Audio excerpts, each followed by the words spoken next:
Good afternoon. Thank you for joining us today for our webinar, Building a Written Business Plan, presented by Pam DiCarlantonio. My name is Katharina Wool. I'll be your behind-the-scenes moderator for our webinar today. Let me review some housekeeping items before we get started.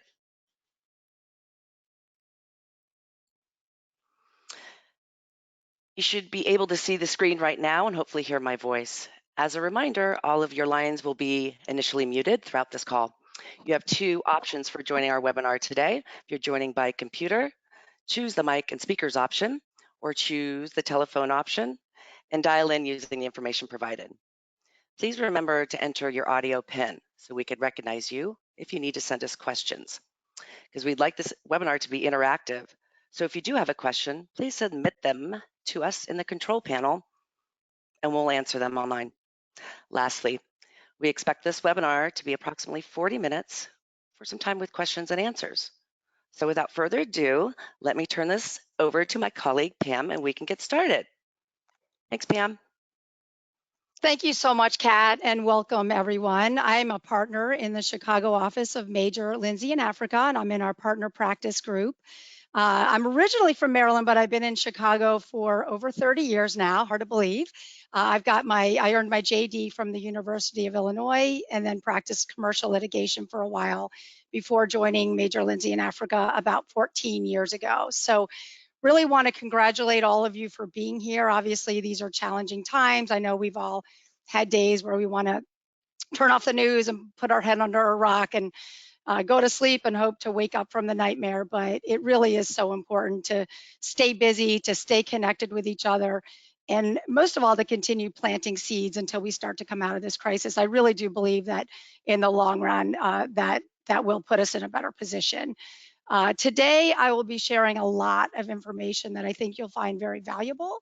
But if you have any questions at all or want to have a side conversation, I encourage you to reach out to me or any of my colleagues for assistance. We've all been doing this a long time and are happy to help. So for starters, I'm going to cover the high-level agenda, and then we'll start getting into more of the details. Today, we're going to cover the law as a business, who should prepare a business plan, why prepare one, and what an effective business plan looks like. A couple of caveats before we get started. First and foremost, the webinar covers business plans developed either for your current firm or as part of a job search. I'm going to cover both. The latter will be sort of woven into the discussions, but at the end, I'm also going to make some additional comments on a business plan in the context of a search. Second, I'm here to offer or to help you think about what you have to offer and then capture that on paper. So this webinar does not cover kind of the how-to of business development itself. And then third, I'll be offering a lot of practical advice today. However, I am not providing or intending to provide any legal advice. So if you have any questions about fiduciary duties or other legal issues, you should definitely consult an attorney. I'm going to turn off my webcam now so everyone can just focus fully on the slides, and then we'll come back at the end for the Q&A portion.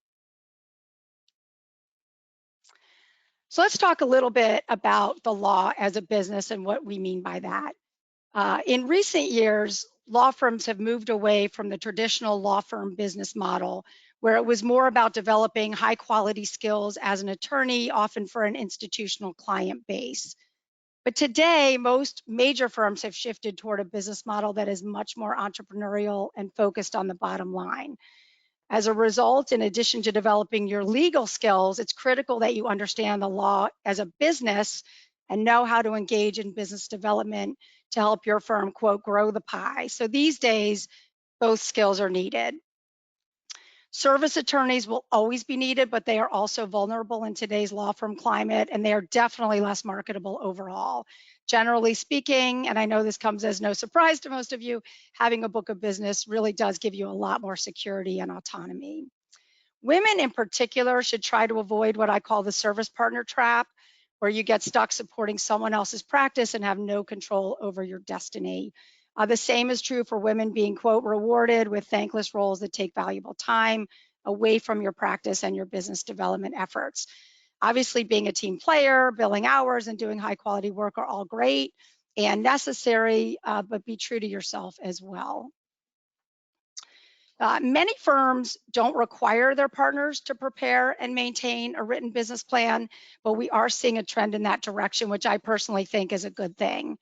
And of course, anyone exploring opportunities on the lateral market will soon learn the value of having a business plan. The form candidates need to complete as part of that process, typically called a lateral partner questionnaire, often requires a business plan or at least a narrative explanation of how you plan to grow your practice. So whether you're staying put or moving, there is always value in the exercise of putting your individualized plan on paper, and it really should be a work in progress and a fluid, active document. So don't stick it in a drawer. You should keep it visible on your desk or maybe on your computer desktop at all times and update it regularly based on new opportunities that arise. So let's talk a little bit about who should prepare a plan. The short answer is that every law firm attorney can benefit from preparing a written business plan, but it's particularly important for the categories of attorneys you see on this slide. We have entrepreneurial senior associates and junior partners who are starting to develop business, often called up and comers or rising stars. Often more senior partners who are in a period of rebuilding or shifting or diversifying their practice. This might be someone who lost a big client due to a legal conflict, where the business plan can really be used to explain the past and how the issue arose, and the future, how it can be fixed going forward. Business plans can be helpful for relocating partners who want to show contacts, ties, or opportunities in a new market. And as we've said, attorneys on the lateral market who decide they could benefit from an improved platform. A written business plan can help you make a compelling business case to the firm or firms that interest you. On balance, it's less important for partners with established books, but there is no downside and could lead to the further growth of your practice. Female partners is really kind of an overlay of all the above categories, but I want to touch on it, particularly for this audience. MLA does a study every 2 years called the Partner Compensation Survey, and the data shows in our study and many other studies that the double standard that women partners face is still very real. As we all know, women often get the short end of the stick when it comes to professional development, business development opportunities, and perhaps most importantly, in this context, receiving full credit for their contributions. And many firms have moved toward partner compensation systems that are heavily tied to origination. So our business plan is another way to highlight and reinforce all the different contributions you're making, both to your practice individually and your firm's bottom line. So if you have a running business plan, just think of it as an ongoing brag sheet that can keep you up to date on all the different opportunities you're pursuing. So why should you prepare a business plan? A written business plan creates a roadmap for your marketing and business development success.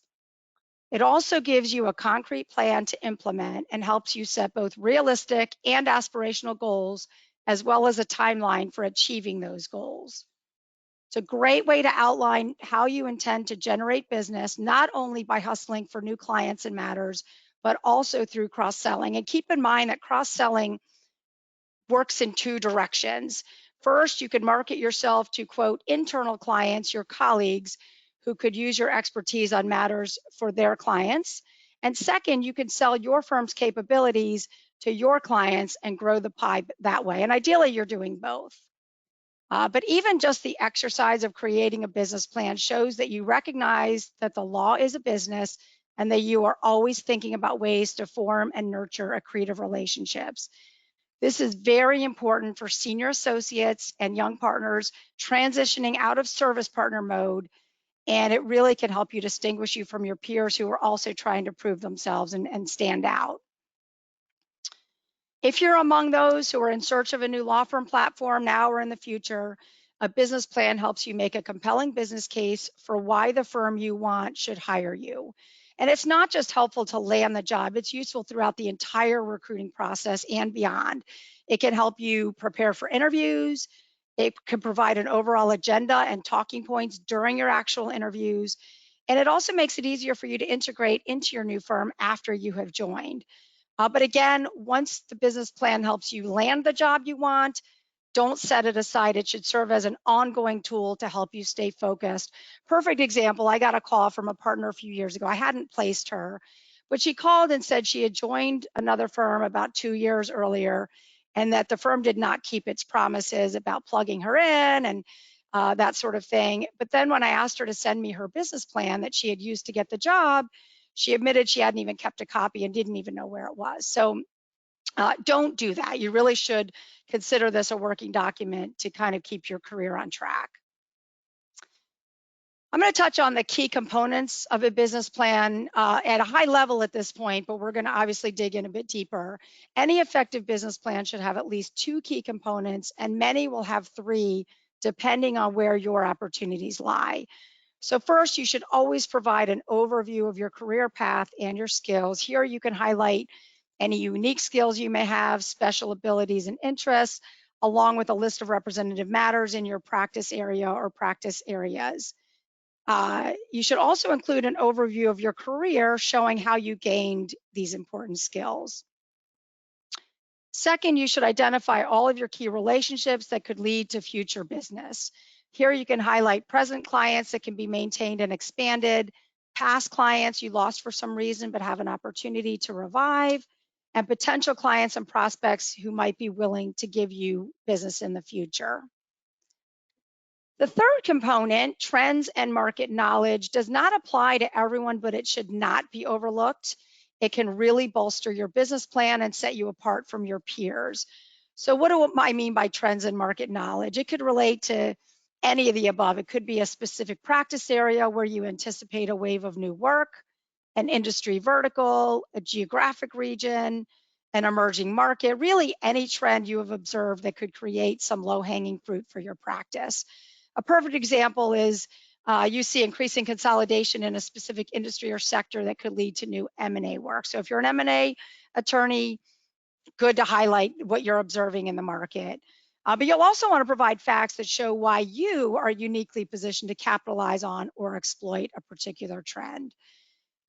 Be aware of the risks. That kind of ties to the prior point. You want to be compelling, but don't give away all of your trade secrets. It's fine to talk about a niche area in which you have specialized expertise that another firm or maybe another lawyer in your firm cannot replicate without you, but avoid discussing, for example, immediate litigation work in your pipeline for which you have not yet been engaged. So you don't want to say something like, I know that X company is about to be sued. That may be okay for your current firm, you know, particularly if you're well positioned to capitalize on that opportunity. But if you're a candidate on the lateral market, do be thoughtful about how much detail to include in this section.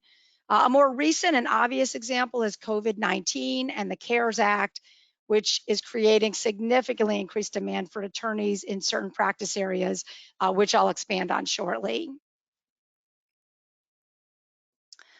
Let's cover some general guidelines before we get into the meat. There's no one right format or length of a business plan. You need to tell your story in the most compelling way.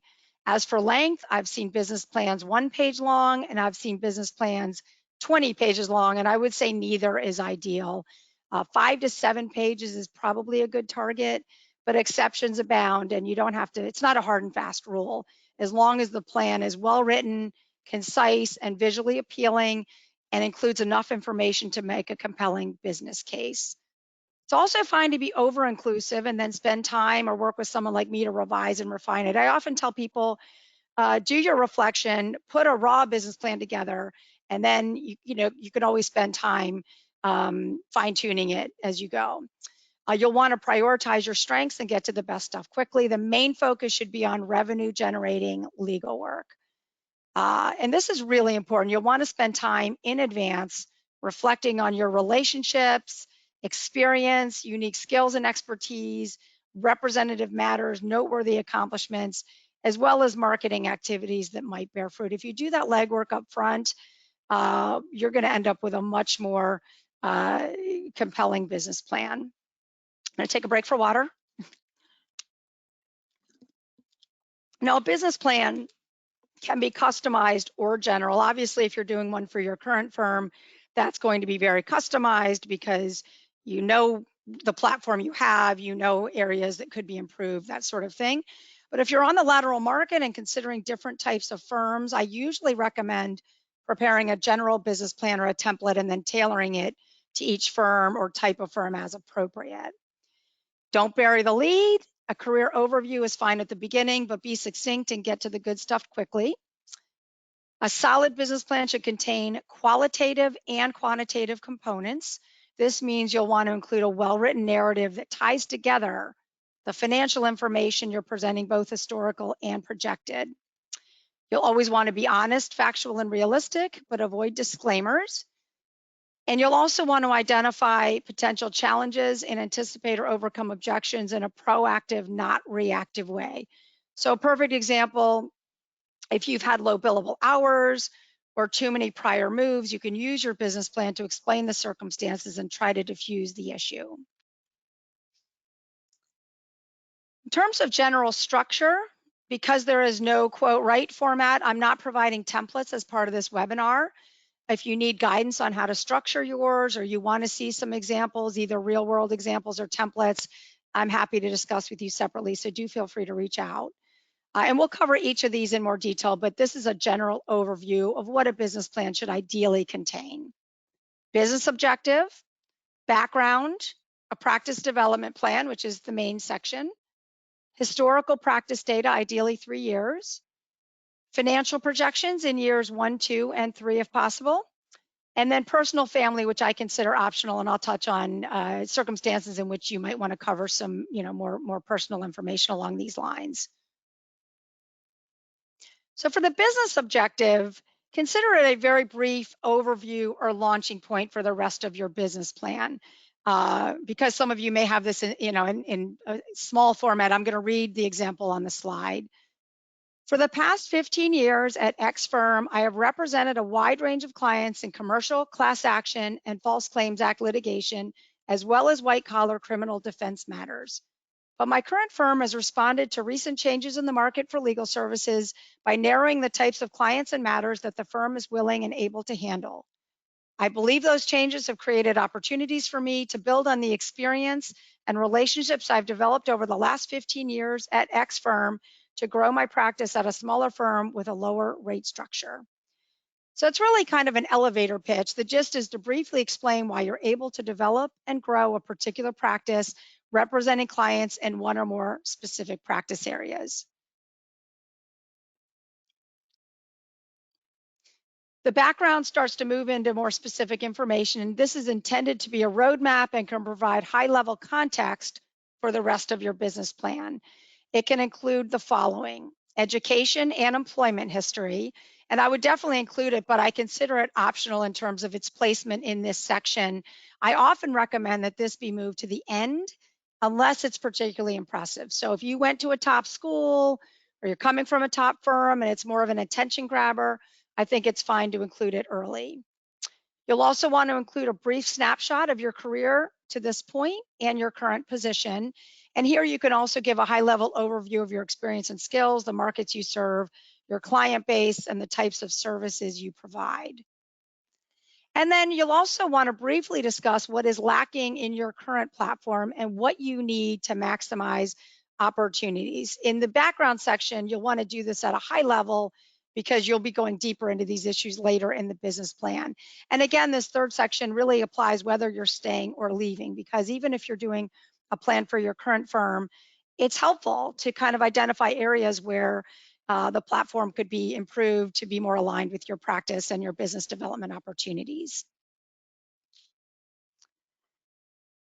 So the practice development plan is the meat of the business plan. The purpose is to summarize how you get your business now and historically, describe how you plan to grow your practice going forward, and identify specific opportunities you are well positioned to pursue and why, including how a new or improved platform will help.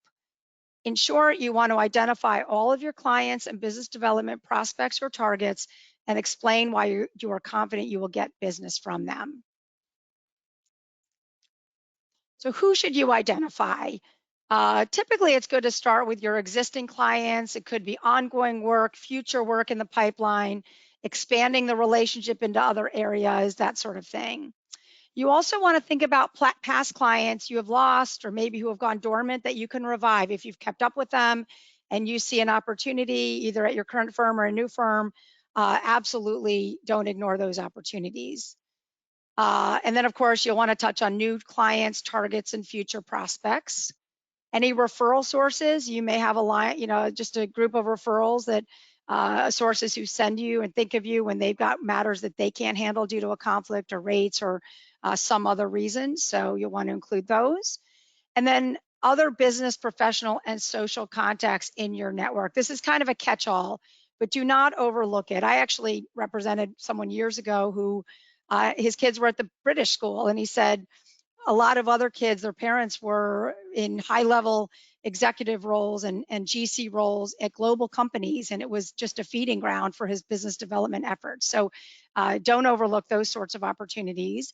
And then, of course, client-based trends. So if there are certain types of clients or categories of clients you are well positioned to go after, you can also describe those in this section.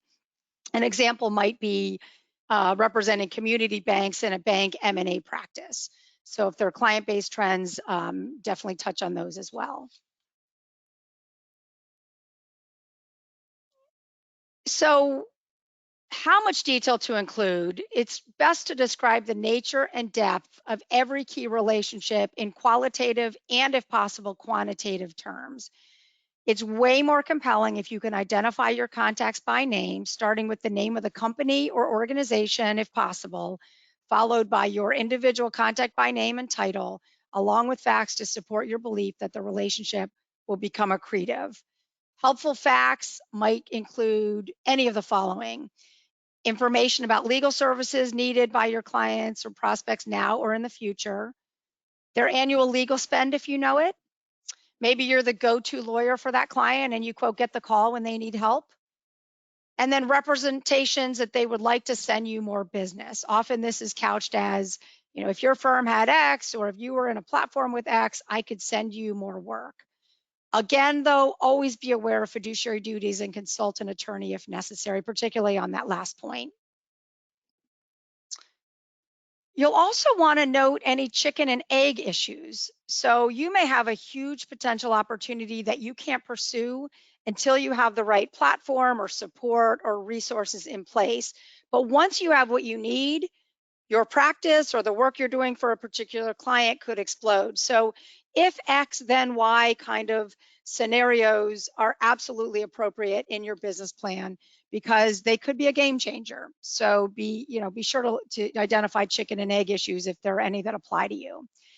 And of course, always use strong, confident language, not weak, tentative language. Gender differences are outside the scope of this webinar, but generally speaking, women do need to be better at tooting their own horn. I'm going to give an example and it will really highlight the difference. And these are actually real examples from real world business plans. The first is, upon joining my new firm, I intend to schedule a lunch with an attorney I know at X company to see if I can be of assistance.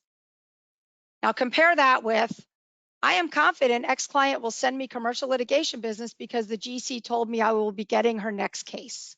Obviously much better. So let's talk a little bit about how to organize the information.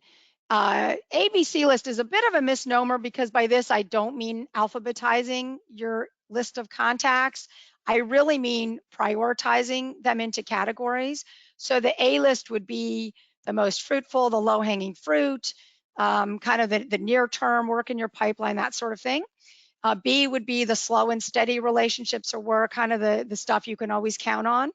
And then C would be the aspirational prospects, the long shots, the game changers, that sort of thing.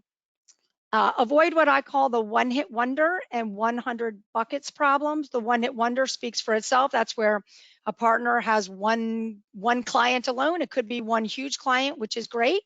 But obviously, if you only have one client, there are risks attached to that. So you can do one of two things. You can expand that relationship internally and try to just make more contacts within the organization, try to get more work, cross-sell the client, that sort of thing. Or you can go out and really use this as kind of a sign that you need to get some additional clients. And then the 100 buckets problems is really the reverse of that. I know we all know people who sort of know everyone and anyone, and obviously that's a really good problem to have in a business plan context, but you don't want to lose the forest for the trees. You don't want to list every single relationship, particularly not in alphabetical order, without any structure to it or giving the reader an ability or an opportunity to really understand where you see the most opportunity. Marketing activities are generally helpful for networking, personal branding, and visibility. Examples might include publications, presentations, speaking engagements, bar association activities, webinars, blogs, industry conferences, you name it. But they must be cost effective, productive, and results focused, not just fun or ego boosting.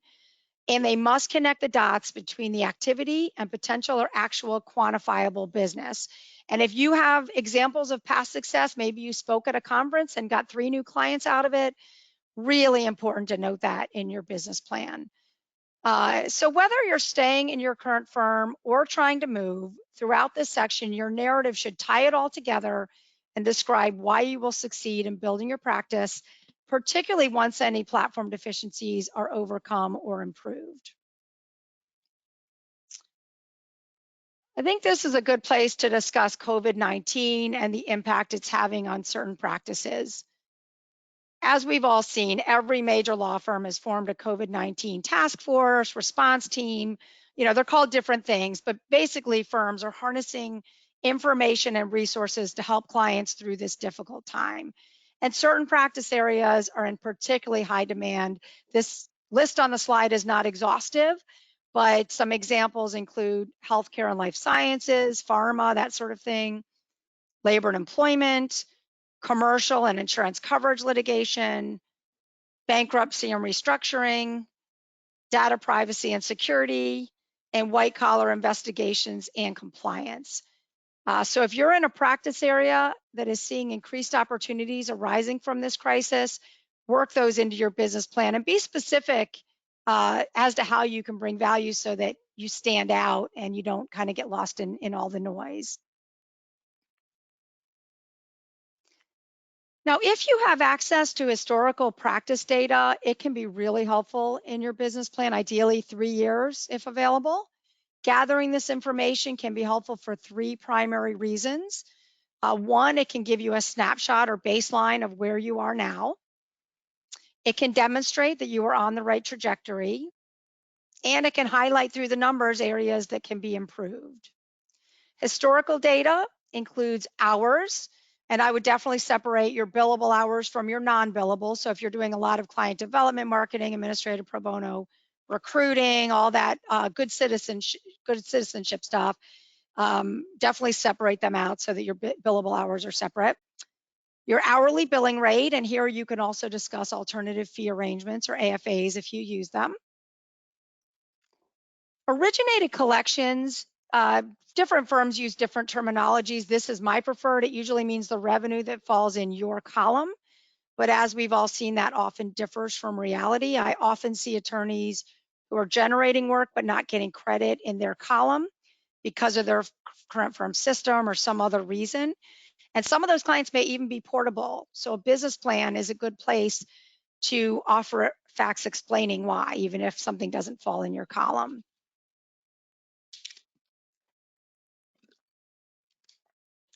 Working attorney collections is really your personal production. It's also known as the quote, time on your back.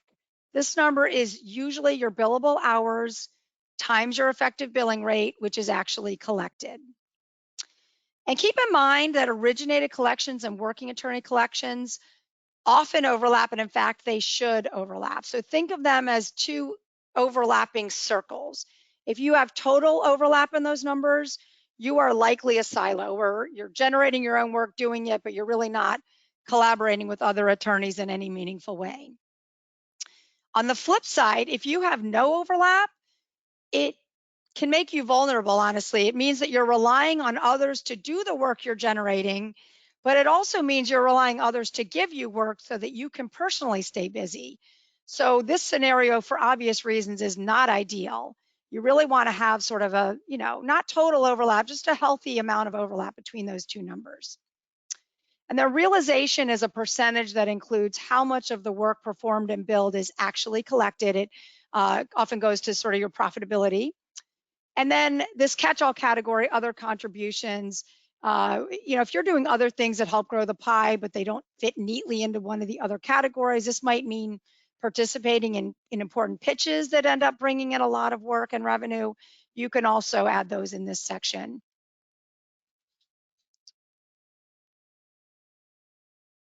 I'm going to expand on realization because it can be a little bit tricky. There are different ways to calculate realization, so you'll want to be clear on some definitions and how your number is derived. What we call rack rate is typically your highest hourly rate, the one your firm wants you to charge. A discount is agreed upon and applied on the front end to reduce the standard hourly or rack rate charged to the client. A write down is an adjustment made to a bill before it goes to a client. And a write-off is an adjustment made to a bill after it goes to a client. In other words, it's billed to the client, but not paid by the client. So any amount forgiven is a write-off. So one realization calculation looks at collections as a percentage of the fees that would have been that would have been collected on your rack rate before discounts, write-downs, and write-offs are applied. So if you offer heavy discounts to your clients, this will push your realization percentage down, potentially significantly because you're starting with a higher denominator. A second calculation looks at collections as a percentage of the fees that were actually billed to the client after discounts and write-downs are applied. Naturally, because the denominator here is lower, the realization percentage goes up. And as you can imagine, the delta can be significant. So it's really important when you're talking about realization that you're clear on how you're calculating this number. And this is particularly important on a lateral partner questionnaire or to show your firm that your practice is profitable. Realization can sometimes be over 100%. This can happen where you're being billed above your rack rate for premium matters. And another example would be in a cash accounting system where a large receivable in 1 year is paid in the following year. So your numbers might look a little wacky straddling those 2 years. The handout, one of the handouts you'll receive includes a basic example showing the various ways that realization can be calculated. So the financial projections analysis can help you consider what is realistic and likely, and it helps you set measurable goals and objectives. For anyone moving, unless it's a skills-based hire where portable business doesn't matter, this is also the most important piece of information for any firm looking to hire you. Ideally, you should provide thoughtful estimates for years 1, 2, and 3, typically on an upward trajectory. Because this exercise is part art and part science, it's usually helpful to offer conservative, realistic, and optimistic or best case scenarios. It's very common to have a wide range between and among those scenarios. So it's not an exact science. I had a candidate once call it witch doctory, but I usually recommend that you create a list of all your clients, all your strong prospects, and then think about a realistic range for each, with conservative being a worst case scenario and optimistic being rose-colored glasses. That section could include long shot, game changer type matters. And then you add it all up and adjust the totals as necessary in each of those 3 categories.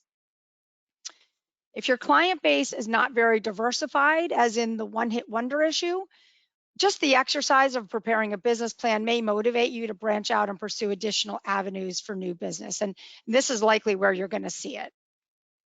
Be aware of disclaimers and double discounting. Perfect example, and this is very real. Often I'll talk to a partner on the phone and they say, in every year for the last 5 years, I've consistently had $2 million in business. But you know what?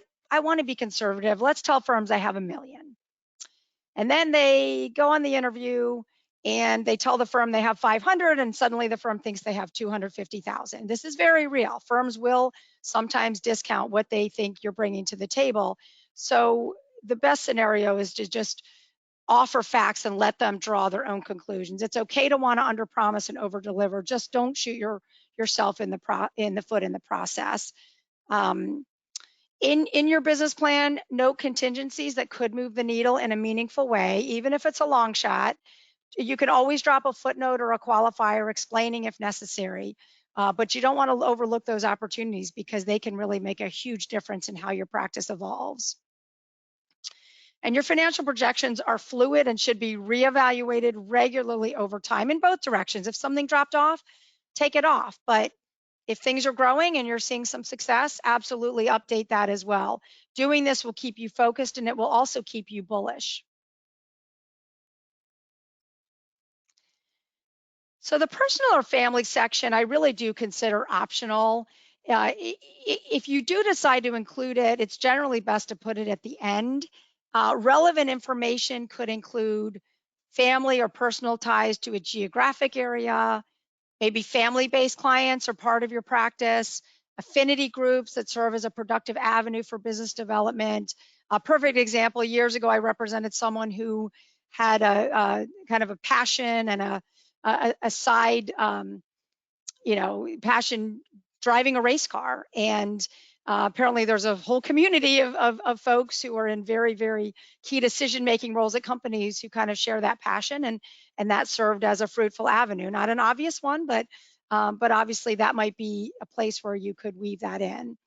And then consider putting your education and employment history here, unless it's particularly impressive or directly relevant to the business plan success, in which case you can put it earlier in the business plan. So as you can imagine, most of my work on business plans has been in the context of assisting a candidate in making a lateral move. But as I said, I'm always happy to work with attorneys who have no intention of moving but need a written business plan as a guide to grow their practice where they are. If you are considering a change, you will need to be very specific about what you need in the new platform to be successful. One size does not fit all when it comes to a law firm platform. To be compelling, your business plan should reflect that you know your audience and have done your homework. And being persuasive is not the only goal. You also want to show that you are realistic, thoughtful, and genuine in everything you say. And don't be afraid to tell your story. I mean, I've worked with partners who are early in their career. Maybe they've cut their teeth at a certain firm, they've gotten their experience, developed all their great skills.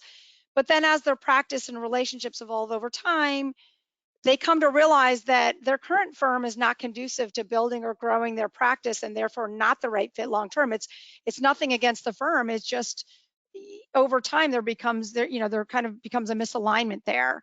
And then the same goes for more experienced partners who have outgrown their current platform. I'll work with partners who could be very successful and even have a huge practice, but it's, despite chronic platform deficiencies, not because of the platform. And so often they reach a point where they're just frustrated and they decide it's too painful to go on practicing that way. And then they go in search of a platform with the right infrastructure, a support in place, maybe fewer obstacles, fewer conflicts, better rate structure, whatever it might be, and they see their practice explode overnight. So it's perfectly fine to include a little bit of a narrative there about what you need. So in a business plan for a move, it helps to explain perceived weaknesses in your current platform in a matter-of-fact professional way. Avoid any negative undertone. Common examples of platform deficiencies all look very familiar to some of you. They might include a need for a lower or a more flexible rate structure, a need for alternative billing models, legal or business conflicts that are causing you to lose business, a lack of support or leverage, need for better practice area or client synergies, maybe a need for different geographic footprint or reach. And then this last category is broader. I consider it just a cultural mismatch. Sometimes there's a misalignment in how attorneys in the firm are incentivized and rewarded. And that can in turn affect cross-selling, good citizenship, a sense of fairness, a sense of being treated fairly and consistently compared to your other colleagues. So if you really take a hard look at your firm and you see that cultural mismatch, it really can make it difficult for a lawyer to break free from being a service partner. It can create silos. It can impact compensation, certainly. and it can affect overall morale within the firm. So one of the handouts includes a comprehensive list of questions that is designed to get you thinking. I strongly encourage you to spend time. Sometimes I tell people go get in a quiet place with no distractions to really reflect on those questions. I promise they will help you lay the groundwork that will put you in a good position once you put pen to paper on your business plan. And ultimately, you'll end up with a more compelling plan overall. So this wraps up the formal presentation. I'm going to turn the webcam back on. If you have a question, please send it using the chat function that Kat described in the beginning. I understand that only she and I can see your questions and your identities, so you don't need to worry about that. But let's open this up for questions. Great. Thank you, Pam. That was a lot of good information to help folks. They want to build their written business plan. Appreciate that. Now let's move to the Q&A portion of the webinar. We had some good questions come in while you were talking, so that's exciting. Let's start with the first one. Let's see. If I want to explore a lateral move, would all of the firms see my business plan or just those that want to interview me? How does that work? A great question. And as any good lawyer will say, it really does depend. It depends on your comfort level in sharing that information up front. For a more experienced partner with a very large established book, usually it's less important to have to sort of put it out there up front. But it can be helpful, certainly. And if you're a rising star, more of an up-and-comer, it can absolutely help you connect the dots for the firm or firms you're looking to join and really potentially enhance the interest level that firms express in you, because they see that you're thinking about the laws of business, you're thinking about how to grow your practice, and beyond that, you have a plan in place to do so. Good, thanks, Pam. Another question that came in. Earlier in my career, I made several moves, but they were more market driven. How should I address that in my business plan? Yeah, I mean, obviously a business plan done for your current firm, maybe that's less of an issue.